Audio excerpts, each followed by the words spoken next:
नमस्कार मित्रों, आज मैं आप लोगों को महाभारत के एक ऐसे पात्र के बारे में बताने वाली हूं जो भले ही महाभारत युद्ध में कोई पराक्रम न दिखाया हो, पर इस युद्ध को कराने में उसका सबसे बड़ा योगदान था।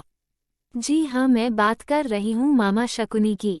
शकुनी धृतराष्ट्र की पत्नी गांधारी का भाई और कौरवों का मामा था, जिसका अधिकांश समय अपने बहन के ससुराल में बीता।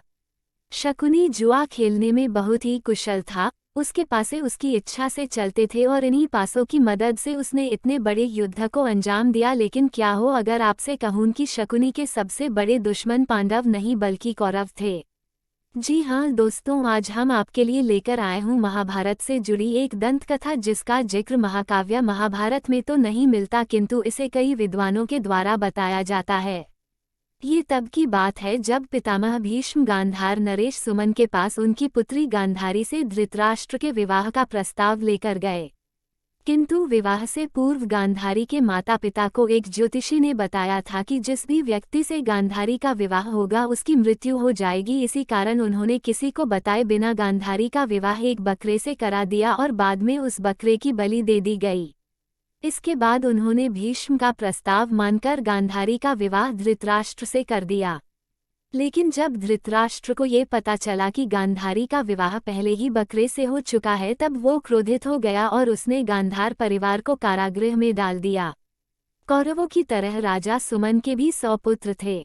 सभी को जेल में डालकर धृतराष्ट्र उन्हें सिर्फ एक मुट्ठी चावल देने लगा।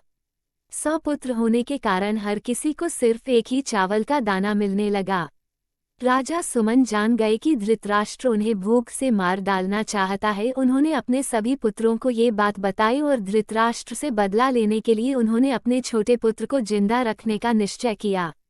इसके बाद वे सभी अपने हिस्से का खाना उस छोटे पुत्र को खिलाने लगे। ये छोटा पुत्र था शकुनी। जब राजा सुमन के सभी पुत्र एक एक कर मरने लगे और जब उन्हें लगा कि अब वे भी मरने वाले हैं, तब उन्होंने शकुनी से कहा कि मेरे मरने के बाद मेरी रीढ़ की हड्डी से एक शक्तिशाली और जादुई पासा बनाना, जिसको जब भी तुम घुमाओगे वह वही संख्या दिखाएगा जो तुम चाहोगे। इतना कहकर राजा सुमन ने शकुनी के पैर की हड्डी तोड़ दी ताकि उसे अपने परिवार का दर्द हमेशा याद रहे। इसके बाद जब दुर्योधन ने देखा कि राजा सुमन और उसके सभी पुत्र मर गए हैं, सिर्फ शकुनी ही जीवित बचा है, तब वो शकुनी से प्रभावित हो गया और उसने उसे रिहा कर दिया। लेकिन शकुनी ने अपने राज्य वापस जाने के बजाय हस्तिनापुर में ही रहकर अपने परिवार की मृत्यु का बदला लेने का सोचा और फिर उसने दुर्योधन को अपना मोहरा बनाकर पांडवों के खिलाफ भड़काना शुरू किया। अपने जादुई पासों के कारण वह चौसा खेलने में काफी प्रवीण था। पांडव के प्रति दुर्योधन के मन में चल रही बदले की इस भावना को शकुनी ने हवा दी और इसी का फायदा उठाते हुए उसने पासों का खेल खेलने की योजना बनाई। उसने अपनी योजना दुर्योधन को बताई और कहा कि तुम इस खेल में हराकर बदला ले सकते हो। खेल के जरिए पांडवों को मात देने के लिए शकुनी ने बड़े प्रेम भाव से सभी पांडु पुत्रों को खेलने के लिए आमंत्रित किया और फिर शुरू हुआ दुर्योधन व युधिष्ठिर के बीच पासा फेंकने का खेल। और इस खेल में शकुनी के कारण दुर्योधन की जीत हुई। पांडवों और द्रौपदी के हुए अपमान के कारण ही कुरुक्षेत्र के युद्ध की नींव यहीं से रखी गई।